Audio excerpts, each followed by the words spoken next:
Hello friends, good morning to all. పువ్వులతో శుభోదయం. పచ్చటి చెట్టుకి తెల్లటి పూలు ఎంత బాగున్నాయో కదా. అద్భుతమైన శక్తివంతమైన పిరమిడ్ మహాక్షేత్రం. ఇలాంటి దగ్గర ఉండగలగడం ఏ జన్మలోనూ చేసుకున్న అదృష్టం ఫ్రెండ్స్. ఓకే, మరి ఈరోజు కథలోకి వెళ్దాం. ఒక ఊర్లో ఒక పేద రైతు భార్య గర్భవతిగా ఉంటుంది. చాలా చక్కగా చూసుకుంటూ ఉంటాడు. కానీ దురదృష్టవశాత్తు పాపని ప్రసవించి భార్య చనిపోతుంది. సరే, కూతురునే లోకంగా భావించి కూతురు బాగోగులు చూసుకుంటూ బ్రతుకుతూ ఉంటాడు.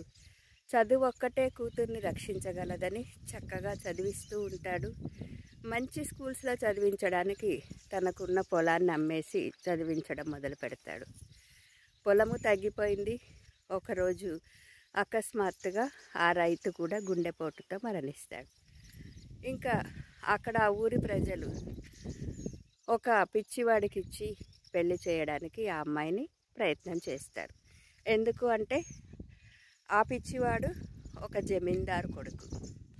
సో ఇలాంటి చదువుకున్న అమ్మాయిని ఇచ్చి పెళ్లి చేస్తే బాగుంటుంది అని ప్రయత్నం చేస్తారు. ఇంకా ఆ అమ్మాయి ఆ పిచ్చివాడిని చేసుకోవడం ఇష్టం లేక అక్కడి నుంచి పారిపోతుంది. పారిపోయే దారిలో ఒక ప్రదేశంలో కూర్చొని ఉంటుంది. ఆ దేశాన్ని పాలించే మహారాజు ఆ అమ్మాయిని చూస్తాడు. చూసిన వెంటనే తనకు ఒక పుత్రికా వాత్సల్యం కలుగుతుంది. సరే అని ఆ అమ్మాయి కథ తెలుసుకొని ఆ అమ్మాయిని తన దేశానికి తీసుకొని వెళ్తాడు. వెళ్ళిన తర్వాత ఆ అమ్మాయి చాలా చక్కగా పుస్తకాలు చదువుతూ ఉంటుంది కదా. అలా చదువుతూ ఉన్నప్పుడు ఆ అమ్మాయికి ఒకటి అర్థమవుతుంది, ఆ రాజ్యం పైన ఒక కుట్ర జరుగుతుంది అని. సో ఆ కుట్రని ఎలా ఛేదించాలో ఆ అమ్మాయి ఆ పుస్తకాల ద్వారా తెలుసుకుంటుంది. ఎందుకంటే పుస్తక జ్ఞానం ఎంతో గొప్పది కదా. సో ఆ ఊరి యువరాజుని, అంటే ఆ దేశానికి పుట్టబోయే యువరాజుని చంపడానికి ప్రయత్నాలు జరుగుతూ ఉంటాయి అన్నమాట. అతనికి ఏదో ఒక అనారోగ్యం వస్తుంది. ఆ అనారోగ్యం పోవాలి అంటే దేశానికి దూరంగా నల్లమల్ల అడవుల్లో ఉన్న ఒక కొలనులోని నీటిని తేవాలి అని, ఆ నీటిని తేవడం చాలా కష్టమని, ఆ నీటిని తాగిస్తేనే ఆ యువరాజుకి నయమవుతుందని రాజ్య వైద్యులతో తెప్పిస్తారు వాళ్ళు. సరే, ఇంకెవ్వరూ అలాంటి వాళ్ళు కనిపించడంతో యువరాజుని రక్షించడానికి మహారాజు బయలుదేరుతాడు. కానీ అప్పటికే ఈ అమ్మాయి ఈ విషయాలన్నీ తెలుసుకుంటూ ఉంటుంది. మహారాజుని వెంబడిస్తుంది. వెళ్ళిన తర్వాత మహారాజు గారు ఒక ప్రమాదంలో పడతారు. ఎందుకంటే ఇదంతా కుట్ర కాబట్టి. సో ఆ ప్రమాదాన్ని పసికట్టిన అమ్మాయి ధైర్యంగా ఎదుర్కొని ఆ మహారాజుని కాపాడి రాజుకి కనువిప్పు కలుగజేస్తుంది. ఏమని అంటే ఎవరిని గుడ్డిగా నమ్మొద్దు అని.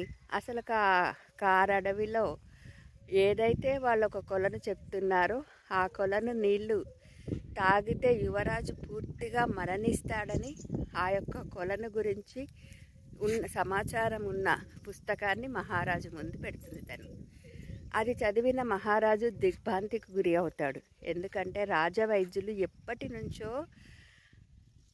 తన కొలువులో ఉన్నారు.